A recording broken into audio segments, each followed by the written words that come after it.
विगत 3 दिनों से हम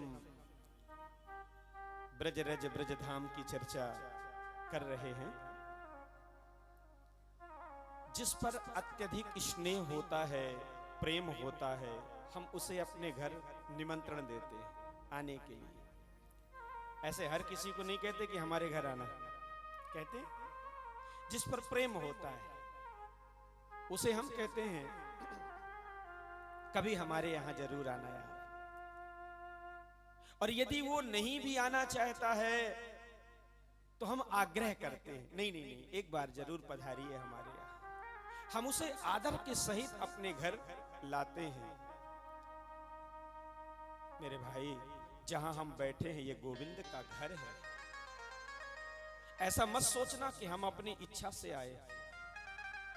आप अपनी इच्छा से नहीं आए, आपको लाया गया है, आपको बुलाया गया है। वरना इतने काम होते हैं कि 10 मिनट का भी समय किसी के पास में नहीं मिलता है।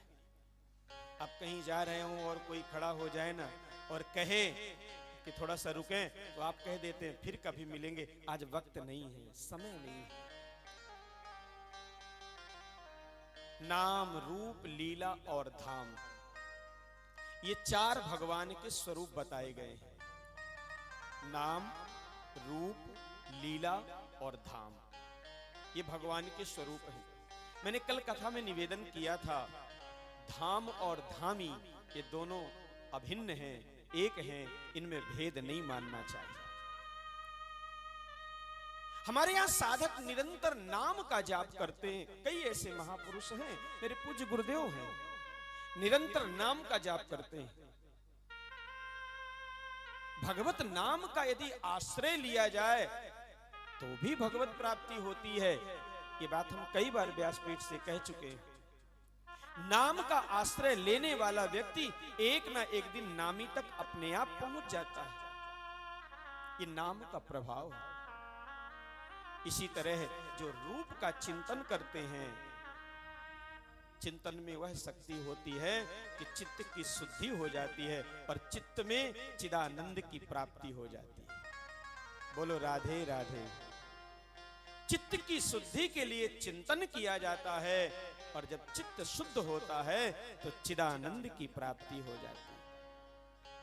तो नाम, रूप, रूप से चिंतन और लीला।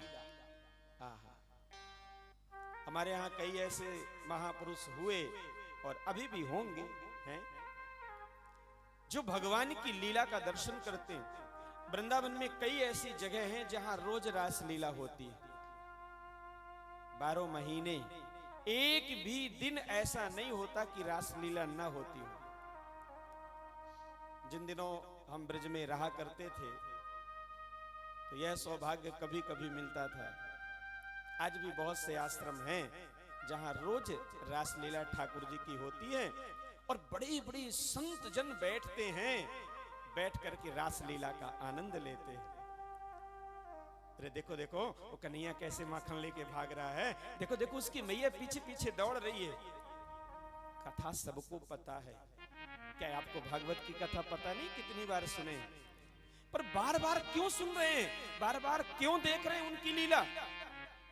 इसलिए कर रहे हैं ताकि हमारा मन अन्यत्र कहीं ना जाने पाए, उसी परमात्मा में, उसी भगवान में लगा रहे।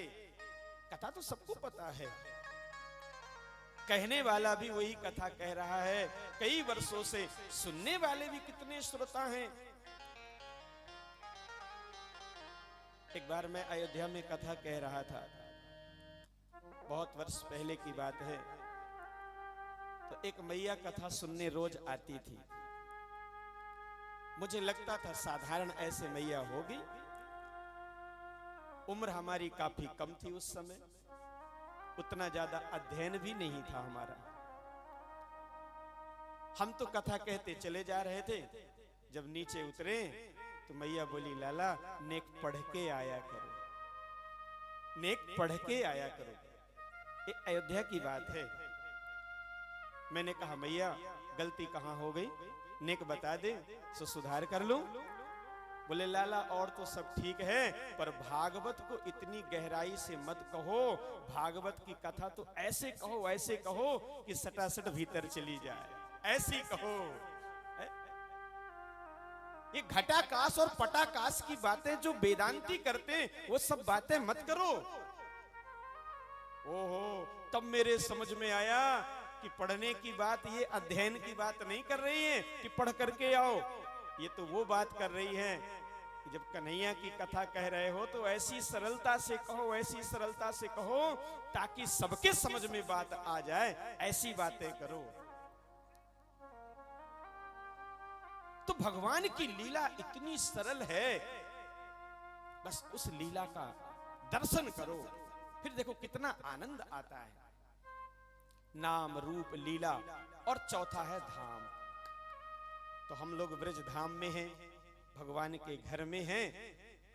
अब देखो किसी के घर में जाएं तो सावधानी रखनी बहुत जरूरी होता है।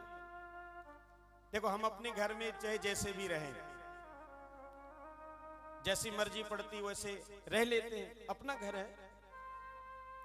पर यदि किसी के घर में जाते हैं तो कितना बोलना है। सबसे पहले तो वाणी पर लगाम लगाना पड़ता है, कितना बोलना है। कहीं ऐसा ना हो कि ज्यादा बोल जाएं, वरना जाने के बाद में लोग कहें है तो ठीक मेहमान पर बोलते बहुत ज्यादा है। तो वाणी पर लगाम लगाना पड़ता है, कितना बोलना है। बोलने पर फिर कितना खाना है। कई बार तो मैंने कई लोगों को देखा कि 5 रोटी की भूख होती है पर जाते हैं तो 2 ही खाते हैं, फिर घर में आके खाते हैं। अरे भाई तू गया तो वहां भोजन करने ही तो गया था। बोले क्या बताऊं, 10 लोग बैठे थे ना, तो भूख तो थी पर ऐसा लगा कि ज्यादा खाऊं तो कहीं ऐसा ना कहें कि इतना भूखा था क्या। तो वाणी पर भी लगाम लगाना पड़ता है, खाने पर भी लगाम लगाना पड़ता है, और भी न जाने किन किन बातों पर लगाम लगाना पड़ता होगा। पर सच कहूं, गोविंद का ऐसा धाम है, यहां किसी पर लगाम नहीं लगाना पड़ता है। तुम गोविंद के बन जाओ तो गोविंद का धाम तुम्हारा ही घर हो जाएगा। यहां तो बस प्रभु का नाम लेते रहो, मस्त रहो। भगवत नाम में जितना बुलाना चाहेंगे उतना ही तुम बोलोगे, उससे ज्यादा तुम बोल ही नहीं पाओगे। मैं अपना अनुभव बता रहा हूं। आज मैं कई बार सोचता हूं कि आज मैं ऐसा कहूंगा पर नहीं कहता हूं। मैं कल सोच के आया था कि राघव को मैं बोलने का समय दूंगा पर नहीं दे पाया। सच कहूं, व्यासपीठ पर बैठने के बाद में मैं वही करता हूं जो करवाता है।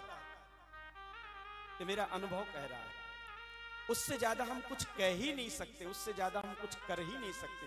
तुम एक बार बन करके तो देखो उनका, एक बार बन जाओ उनका, फिर वो जितना चाहेगा उतना तुम बोलोगे, वो जितना चाहेगा उतना ही तुम कुछ करोगे, उससे ज्यादा कुछ नहीं कर पाओगे। क्योंकि अब रिमोट उसके हाथ में है, वो तुम्हें कंट्रोल करता है। बन करके देखो। तो नाम रूप लीला और धाम, ये 4 चीजें भगवान के स्वरूप माने गए हैं, और इस स्वरूप का नित्य निरंतर जो चिंतन करता रहता है वही भगवत धाम का अधिकारी होता है। बोलो राधे राधे।